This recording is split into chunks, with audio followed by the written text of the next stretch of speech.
Okay, in this video I'm going to show you guys how to sew a slip stitch hem. So, as I mentioned before, there's tons of different types of hems you can choose.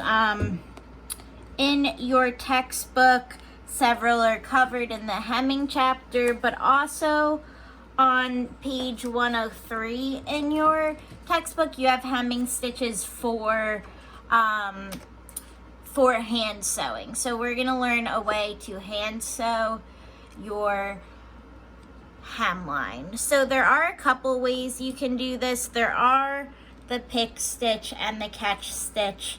But these are typically going to be visible. So I am most concerned with you guys learning how to sew a slip stitch, which is also known as a blind stitch, because this is a way you can hem your garment without actually seeing the hemline. So say you have a really nice silk fabric and you don't want a machine stitch on it, you would do a blind stitch because you get a clean finish and the fabric has no stitch line on it at all.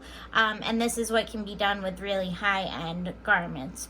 So, and again, the slip stitch or blind stitch is on page 104 in your textbook.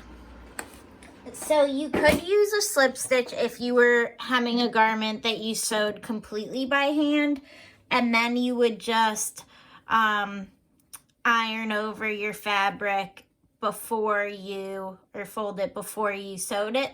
But we do have a machine, so I'm going to begin by doing the same thing we did in our turned hem before, which is putting a stay stitch at 1/2 inch in order to get a straight fold line for a straight clean hem.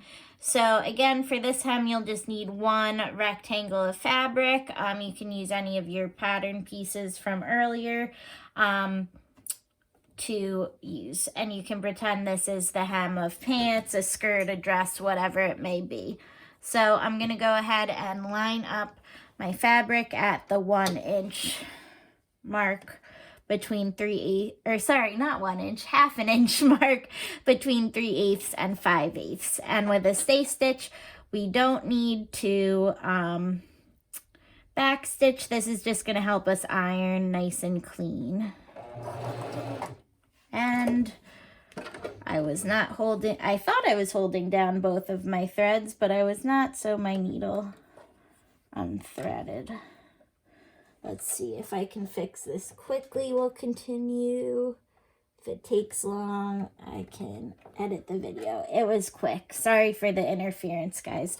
That's why it's always good to hold down your threads when you begin any seams so they don't get sucked into the machine. All right, here we go.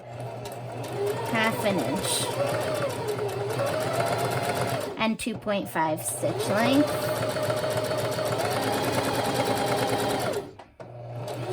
Nice and straight.